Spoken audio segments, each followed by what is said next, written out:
It's all good, brother. Welcome to the Pal Life Podcast. As always, I am Patrick, and today we have a guest that I've been trying to get back on for a while. He's been so busy with his podcast. I've been busy with my thing, getting the time to work, but we finally made it happen. I'm really excited. My brother, Garton. What's up, dude? Yo, yo, yo. Let's Ready go. to do this, man. It has been a bit overdue, but, compared to the last time we tried to kind of get into the topic that we have on deck for today, I've learned so much. I have way more experience, way more comprehension of everything that we're going to discuss. So this is the perfect time to get into it, man. Isn't that interesting, real quick, how like sometimes when you when you take a step back and like you try to not force things, but if you start something and then things get in the way and it's like, oh man, it didn't work, and like, oh, I haven't gotten to in a long time. It's that time where it's like in between where, as you said, you learn so much and you go, you know what, maybe it was a good thing that I didn't start approaching that at that time, because I've learned so much along the way. I've noticed that a lot with like my writing. I know you were talking with Rob on Vibrant about like writing scripts and stuff like that, and he mentioned stuff with me. That's where I notice all the time. Like if I try to get something to work, like in regards to like getting it produced or getting, certain people attached to a project, I realize I'm like, man, I'm glad it actually took longer than I originally wanted it to, because it was that time in between where connections were made, ideas came to me that I didn't have originally that made the story better. So anyway, I just think that's always the most fascinating thing when you learn how to be patient, especially someone like myself who's like, go, go, go. I got to keep crushing. I got to keep rolling. And you go, sometimes you just need to take a step and there's back. also this thing that happens where I may have somebody that I'm scheduled to do a conversation with, and there's like a little nagging voice in my head or just like a lack of enthusiasm with me about it that's saying to me like, maybe this isn't even really, maybe you shouldn't even be bothering talking to this person. Maybe there's something not right about that. And then even if I don't listen to that voice and cancel or reschedule or whatever, something will happen, and for whatever reason it will fall through anyway. And then I'm always just like, okay, that's a sign. Yeah, dude. And that's the thing too, man. It's like a timing thing. And this is stuff we can get in today. Maybe it's kind of like a side note to the main conversation we had on deck. But yeah, man, we're going to have a good one today. It's going to be fun. We're here. We're going to rock and roll. So, well, first and foremost, for those who haven't seen the other episodes, do you want to quickly just kind of explain who you are and what it is that you do? Yeah, man. I am the host of Innerverse podcast. That is my main job. You can find that over at innerversepodcast.com. I have 2 weekly shows, the main one and then the Wednesday night Vibrant that you mentioned. I have a good one with Rob there. Hoping to get you on there soon, very soon. I guess I meant just getting people to help Hire out the with my schedule. babysitter. Hire the babysitter for those 2 hours, man. But we'll definitely make it happen. We will make it happen. Yeah, that'll be a good time. So those are my 2 shows. The Vibrant ones you can catch on Wednesday nights at 8 p.m. Central. And those are live flow state conversations, really fun. So people, if they're not familiar with my, overall vibe, me personally, I have kind of 2 areas that I'm really working to expand on and emphasize for my own personal contribution to this sort of realm of work. The first one being sound healing and vibrational therapies, which sound healing, that's kind of a loaded term, and I can talk about why I don't love that term, but I still kind of unconsciously just throw it out there. And then the other thing that I'm really into is the etymology, language, mythology, sort of deciphering and decoding and demystifying, and like in particular demystifying everything that people have taken on as like dogmatic beliefs about aspects of what is called spirituality, but is really in my opinion, kind of far from it. So I work a lot with Dylan Sicosio, who he's a great friend of mine, super appreciative to be able to collaborate with him. And his work, Spirit World, has led me into a whole bunch of other authors from the past who are experts at the language, and we're able to keep pushing forward this envelope of demonstrating how all of the cults of the world actually derive from some sort of original source that I think Dylan's getting closer and closer to. But for me, it's like really important to be able to do exactly what so many have done on the mechanistic scientism side, demonstrating that like, okay, this left-brained, breaking everything down into parts and components and believing everything the white lab coats say and that they're the expert, so take their word for it. The actual same exact thing happens on the right brain side with what I would call sort of fake mysticism, or really just mysticism in general, where it's like, we've got the direct line to God, or I had this visionary experience, or whatever it is. This is totally subjective, but take my word for it. I'm the authority. I've got the black coat instead of the white coat. And Right. this is the way that things work in higher dimensions that you can't possibly know anything about, but trust us, we know. And really, when it comes down to it, the value, I'm not someone that's like anti-spirituality or atheistic, far from it, but I am here to take away the fear and victim mentalities out of people's worldview, and also the appeal to authority and other logical fallacies that I can remove, while also bringing us back to like what is actually useful about so-called mysticism or spirituality, which is like, how can this mythology tell us something about nature, about what actually goes on here in the realm, so that we can do a better job aligning with nature for our own health and well-being and wealth. Absolutely. Now, it's kind of a softball question here, but is for you, why is it so important to get people back to that place of nature? Why is it so important for you and your show, dedicating all this time, bringing on the people you do, the awesome guests that you have on, to make it so clear to these people of this demystifying of, you don't need a white lab coat, but you also don't need, the black coat. Like, you need to just be nature. Like, what, for those who maybe aren't aware, a lot of people are, but people are coming on, maybe people from your show, like, well, why is that? Yeah, why is that? Well, if I had to boil it down to something very simple, it would be, I see the imagination as more of a perceptual mode and like a portal through which we can access the realm of potential. And the realm of potential isn't even really a realm in a sense, but that's just a phrase. Mm-hmm. And actually that connects completely with vibrational therapies. But to me, the world that you live in is limited by what you can imagine is possible for yourself, and how we limit ourselves through what we believe, the stories we tell about ourselves. All of that can be, hard to see the walls that we've put in and boxed ourselves in with. And by talking to the people that I talk to, my goal is to help people expand their worldview into more possibilities. And that's out of love, because when it comes down to it, like, the difference between fear and love, what are those two polarities? If those are actual polarities of each other, would be like, love sees and nurtures the potential in the whatever it is that it loves, and doesn't limit it, and allows it to be and express through as much expanded potential as possible. Whereas fear tries to boil everything down to there's just one way.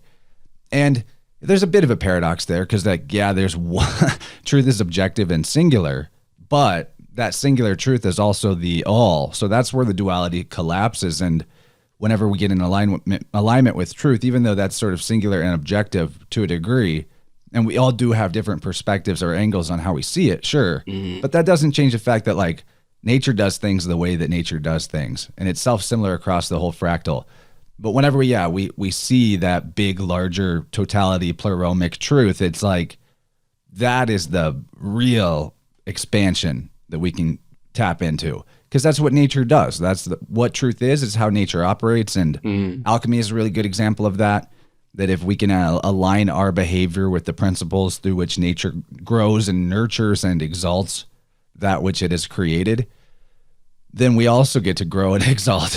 Exactly. And there's like no competition, in a sense, that we all can rise together more than needing to sort of cut each other off okay, so like, to go back and kind of paraphrase the way Dylan would talk about the importance of abrogating the whole priestcraft sorcery system, is that like, we have a world of middlemen who are essentially energy vampires and psychic vampires, some intentional, some just because that's the nature of the system, and they're a part of that for a survival method. And what's important to realize is how like every institution and every way of life that people are mostly engaged in is based on this same exact principle of like, put yourself in between the the customer, if you will, or the victim and their source of whatever it is that they need to survive. So whether it's the black coats putting themselves between you and the externalized God, or it's the bankers putting themselves between you and wealth, or it's the big ag corporations and food manufacturers that put themselves between you and Right. the source of your food. It's like the more that we can get to the bottom of it, or like find our own ability to directly perceive where the source of something is, the more empowered we all get. And so like, obvious examples: grow your own food, Right. take care of your own health rather than the middleman between you and health called the doctor. And there's so many examples. And the important thing to see is how like these systems are all not just aligned with each other or reflections of each other, but actually the same thing, came from the same place, especially the medics. Like that's the cult of the medics. They have all the same symbolism as the cults of Helios or hell that, the Vatican is sort of an origin point for, but it goes back before the Vatican. And that's the other beauty of it, is like by reclaiming our knowledge of symbolism and our ability to go past the exoteric and understand how these mythologies and symbols are talking about nature, we are able to then go to the original value of these systems. And it actually makes it turns what was worthless or even self-harming and self-defeating into very empowering, very beautiful, allows us to see the harmony, cohesion, the ma'at of all nature and life, how everything is this magical, perfect, creation. And then that is the real demonstration that gets us out of atheism, or gets us out of agnosticism and into the world of knowing. Absolutely, dude. And there's so many places that we could have took that, but I do want to say, if we're really quoting Dylan on this in regards to how you described it, it probably starts something like, those little bitch tits who think they run this egotistical fucking losers. That's, I think, a good way to start it. And anyone who knows Dylan knows that was pretty spot on. I'm fired up. All right, let's do this. But yeah, no, you're 100% right, man. And that's the thing that I love about. Or he would say it's like a system of beta males who found a way to compete with men that they otherwise would get their asses kicked by. Exactly. And he's 100% right, dude. And that's what's great about Dylan's work, Spirit World. Go check it out, guys. Just so you know, those who don't know, Chance, you've done all the audiobooks for that, right? I've done the third one. He had a different narrator for the first two. Oh. I think it's because you're like, I won't say why, but I wish that I'd done all three. But it's cool. I've done the third one, and I'm about 70% of the way through the fourth one as we speak. And hopefully, my goal is to have that done really soon. And then by the time he puts out Holy Sailors Book 5, I should be able to just jump right into seamlessly beginning the narration of that. But those projects, man, I recommend people read the books, get the ebook, have the ability to cross-reference it as an index, but also the audiobook, because there's one thing whenever you see it, and then there's another thing when you hear it pronounced. And like I've had to do some work to be able to pronounce some of the other languages and words correctly. And part of the huge value of like when Dylan says do the work, catch up, is not just to sort of passively take in the information, but to then also take the time, and it actually doesn't take that much time, to learn these other alphabets like Greek and Hebrew.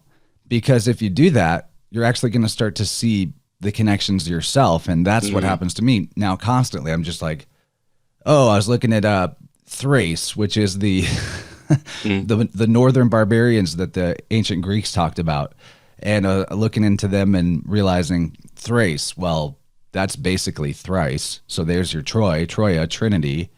And they even had a philosopher who was a slave originally and then ascended to godhood, becoming the god of life and death, which is the exact same as all the other Mercury, Charon, Jesus, mediator characters. His name is Zalmoxis, which is phonetically Sal Moses whenever you look at the Greek letters. So Sal, the Salvator, Sar, same thing, which is the rock, the Lord, and then Moses, which is the initiate. And he Yeah. he goes into a cave for 3 years instead of 3 days. He's presumed dead, and then he rises again. And I'm just like, man, Herodotus. This is what Yeah. Dylan said about it when I pointed this out to him. He's like, it's like Herodotus just took all of the, like, it was obviously fake, Herodotus, because how could you take all of these stories from all these different regions, tell the same story from every place with slightly altered names, and then call that history and not realize that none of that was history? Right. And that's what's so interesting about it, man, with Dylan's work. And for those who are like, why are you guys talking about Dylan so much?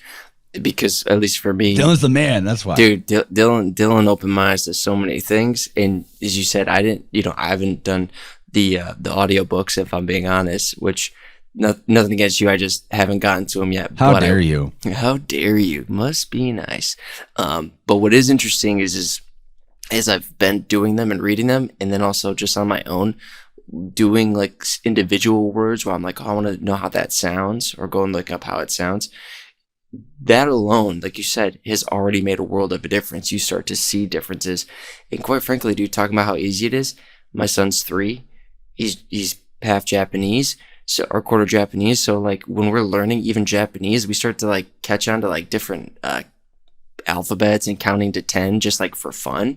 And it's like a fun way to learn with them, like little things, not as deep as you, but dude, like you start catching on to things even with that. But you have to have a little bit of that knowledge of wherewithal to know like what you're looking for. Like you said, these symbols that have been used in these like occult, like, these occults, and them using them for nefarious reasons, and knowing, okay, well, let's learn the symbols. Let's learn the interconnectedness of this all, because what does it do? It really gives you a sense of knowledge, an understanding of what is going on around you, the communication that is symbolism, and you go, man, all right, there's nothing to be as afraid of. Like as you said, it demystifies all of this just chaos that's trying to be implemented on the world. It gives you, in what I talk about all the time, the ability to be present, be with self, doing what you're doing with the energetic sound healing. I know there's another name for it that you use, but it really gives you the chance to go, man, all right,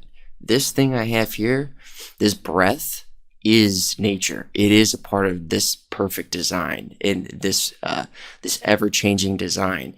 And you're going, man, I'm in it. I'm a part of it. I'm not separate from it. I'm only choosing to be separate from it because of what I'm being put into. I can move between the public and the private, for those who don't know the law series stuff. But it's like, all right, man, now I feel good. I can go through my day, and it's like, oh, everyone's freaking out about this. And it's going, not really doing it for me, not worried. And then people go, whoa, how do you have that energy? And it's like, come with me. No, just kidding. But yeah, no, it's pretty awesome, man. But I want to dive into maybe the topic we had on the deck, man. Would you want to tee us off on what we originally talked about last time that we want to bring in today? Yeah. We only got to really briefly get into it last time. So we're going to be talking about using sound to balance the energy field of the human body. And this is super important to me to bring to your show particularly, because I have, one of the goals on my checklist here for life at this current time is that I want to bring this information to the community you're connected into, the bear community. Mm-hmm. Check it out. Yeah. Got my gravy bear right here. I may not have a bear name, but I'm one of you people. Dude, which we will talk about. You were at the festival, so we will talk about that in a little bit, but yes. Yeah, sure. So I want to bring this to the community because it's not like I want to tap into you guys as a huge base of potential clients. Sure, I'd love to work together. If anybody out there listening, hearing what we talk about today and wants to try a session with me, get in touch. I'll give my contact at the end, or check the show notes or go to my website. But it's important to me that the community gets into this information, and those who it resonates with actually start picking it up and trying it for themselves, because there's a huge array of possibilities using sound to work on yourself or help other people. And, a lot of bears out there are like trying to figure out probably what's my thing that gets me out of Babylon? What's my new modality, or how can I get healthier? And if I had one criticism of the bear community, it's that there's still a lot of people that need to work on their health. They're overdosing on gravy. They're not getting their fruits and veggies. They need Right. more sunlight. And that's the also problem with anything in the conspiratorial, sphere of podcasts and things is like, as soon as I see somebody that is obviously evidently not very healthy, I take all their information with like an entire bag of salt, or maybe I just turn it off, because what use is any of the gravy if you're not actually, crushing at life? And the Yeah. first and foremost thing to crush at life would be to get strong, to get healthy. So, Absolutely. yeah. So all that being said, I think that many bears out there could do what I did, which is to pick up the tuning forks, learn how to do this for themselves, or if they wanted to, they could even get, hands-on training from Eileen Day McCusick. So let me talk. Well, I'm kind of jumping around, but here, let me show you this book. Yeah. So these are a couple books by Eileen Day McCusick. The first one is Electric Body, Electric Health. That is the newest one. And her original book is Tuning the Human Biofield. So if we talk about this stuff today, if what we're talking about interests you out there, pick up one of these books and you can really dive into the science behind it. But, Yeah. Eileen does a really good job. She's super Libra and like bridging the spiritual and the science things together. She does talk about real world evidence and demonstrations of why this stuff is effective, but also gets into some of the spiritual traditions that talk about sound. And anyway, it's fascinating, but what's important is the modality itself is effective. You can replicate it. It's consistent from human to human. And like I said, I learned this myself by reading these books and then picking up the forks and experimenting. It was like a 1 or 2 year journey to proficiency. But at the Biofield Tuning store, which is her website, just look up Biofield Tuning.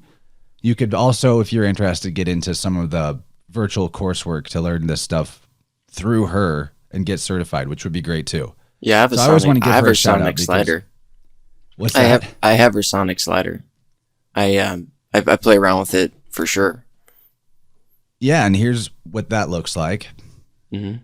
We may have Yeah. brought this up on the previous episode, but I first got into this whole thing because I had a shoulder injury that wouldn't go away. I heard Eileen talking on Crow, and I was like, hearing bells go off in my head, like, this is the thing. Try this out. Look into this more deeply.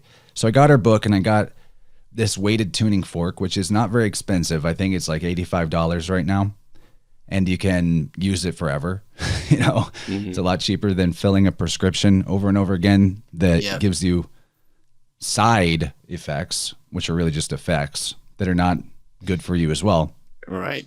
So, every time I do this conversation, I try not to like pull it out of a can and do it exactly the same way. So I jump around maybe, but the important thing to learn here, the takeaway for this, even if tuning forks aren't your thing or you don't, go further into researching vibrational therapies, is that injury and disease all have a spiritual or emotional component, kind of same thing, but energetic component, you could simplify it to, before there's ever a physical manifestation of an injury or disease. And people may get that with like actual, what are, called diseases or malfunctions of the body. But this actually applies to everything too. Like if you stub your toe or if you roll your ankle, things that seem like they came from an external source or pure randomness, not random. Everything happens as a reflection and an expression and a communication from your energy back to you. And so like the more that you ignore that, or the less you comprehend that you're getting a message, the rougher, the more you're roughed up by it, you might get. I like to use the example of like, if you're not on the right path in life, you might first have like something weird happen, like money gets stolen from you just a bit, or a friend freaks out at you, or, these weird little blips. And the next thing that happens, maybe you get pulled over. Then maybe you get in a car wreck. Then maybe your house burns down. Then maybe a family member that you're really close to dies. And I'm not saying like to blame yourself for these things, but when I say a family member dies, I mean like somebody that you have a big attachment to. Sometimes and that's harming your path forward. Sometimes, God will just take that away from you in a harsh way. Because at the end of the day, we all came here for our reason to come here, whatever our spiritual destiny is in a sense. And it's not that you don't have free will. You totally do have free will. But if you get away from, or you never even know to begin with, your purpose here, things are going to keep happening to try to point you towards your purpose. And they're going to get louder and sometimes scarier, as needed to get you to that purpose. That's what I think anyway. So the injuries that we suffer and the diseases we suffer all have a physiological, emotional component. And I knew this sort of abstractly, but I hadn't internalized it. I wasn't seeing it in myself. And I had this shoulder injury that I attributed to rock climbing. I couldn't lift my arm over my shoulder. And I got the sonic slider. I started working on it. Didn't really know the reason for an injury like that in terms of the biofield anatomy, which we'll talk more about. But I did manage to have immediate relief. Like within a few days, the pain was gone, and I was just using this weighted tuning fork on the shoulder. You strike the fork, it vibrates. You don't really hear it because it's weighted. And the point of it is to transfer the vibration directly into the body. So I had immediate success with that. Within a week, I was able to do workouts again, climb again. The shoulder was all good to go. And what I didn't understand at the time was that this left shoulder represents our left shoulder shoulders in general. Think about this. A lot of it is very literal in the metaphor. So shoulders have to do with what are we carrying? And so we might be carrying, sorry, I just got an email. I need to close that out so I don't get distracted by that. Yeah. So what are we carrying? The right shoulder might be physically doing work and saying yes to things and other people that we really need to say no to for our own well-being, carrying them literally. The left shoulder is more like carrying emotional pain and baggage and suffering that maybe isn't even ours to begin with. So the left armpit, left shoulder region have a lot to do with the pain and suffering energetically that we absorb from other people or from the world at large. And a lot of people I notice whenever I tune them have a particular blip around this area from about the time when the coup started to now. That entire psyop caused so much fear, suffering, panic. And even those of us that were not dialed into the fear aspect of it, we didn't buy it.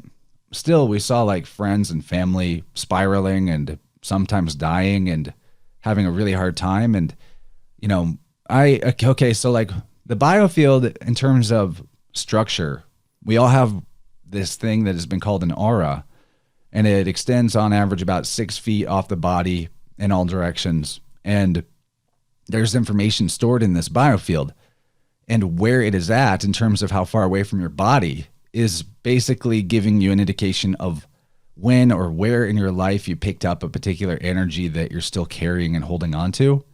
And I say holding on to it, but really you've pushed it away from yourself, but you can't get away from yourself. So it's a part of you that you're trying to keep away from your awareness or from feeling, but it's following you around.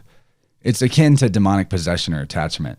To me, actually, I can entertain the idea that there are external entities or intelligences that maybe can interfere with people demonically, so to speak, but in a more sort of grounded perspective. And I'm not saying it's either or.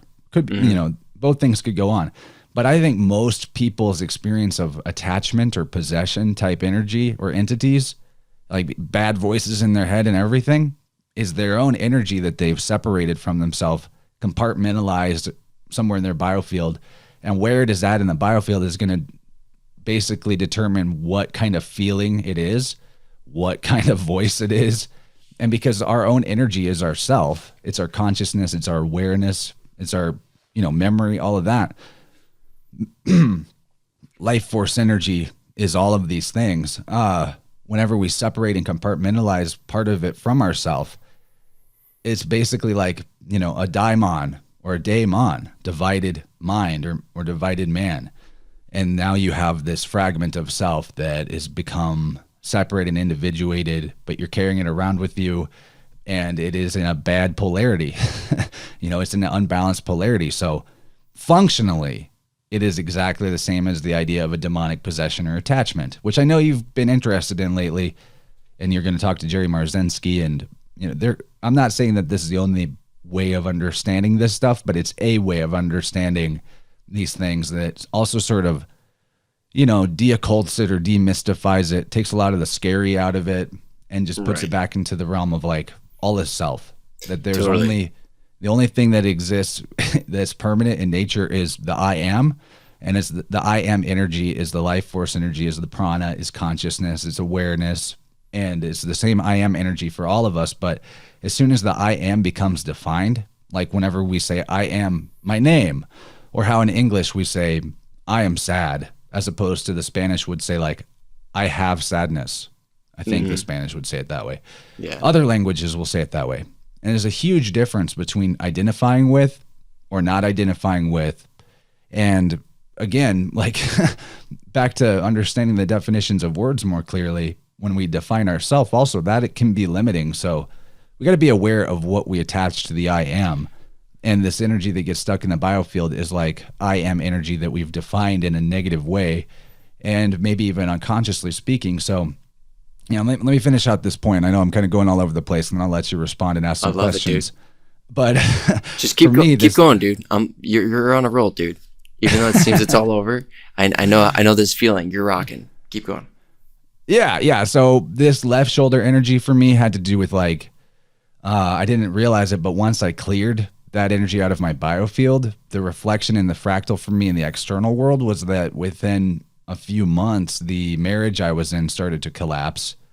And it was because I was now, I was no longer in this victim posture and vulnerability to psychic vampirism.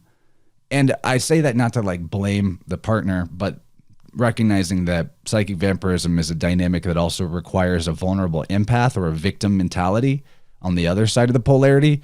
So it takes two to tango, and both kind of do it to each other as well. So just the fact that I'm in this victim posture of being assaulted by the psychic vampire, but that is also applying a negative to the other person and sort of vampirizing them in return by like making them the monster in your mind. And this is a big thing that happens in people's relationships is, you either project the story of who you wish they were or your own virtues onto them, and you're blind to their faults, and usually in conjunction with, you also take a victim mindset about like how they're a monster to you in all the ways that is like way blown out of proportion to reality. So for me, once I got this part of my biofield, the left shoulder area cleared up and the holes in the aura fixed up, then the relationship I was in started to crumble. And then that caused me like a spiral. That was my dark night of the soul of 2020 for me. It wasn't the coof. It was like,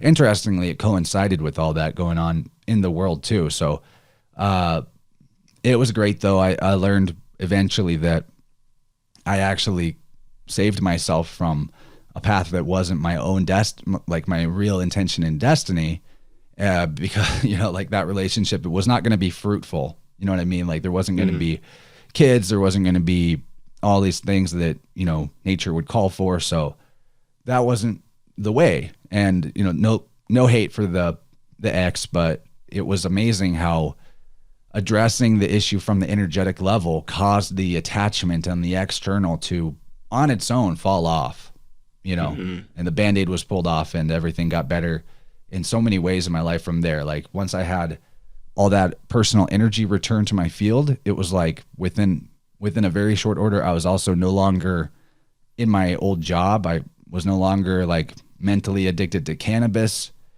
I got to go from wishing a lot of things would change for my life to them actually changing and me making it happen because I had the throughput energetically to do that. So since then, now I'm like full-time as a podcast host. I've gotten further into the tuning work where I do stuff with clients on a very, very regular basis, several times a week, and supporting myself through the things I'm passionate about and care about. And none of that really would have unfolded the way that it did or as quickly as it did if I didn't get myself more energetically aligned with sound. So thanks for checking out our free preview of the podcast. If you want to listen to the rest of this episode and many others like it, become a member at thepatlife.org.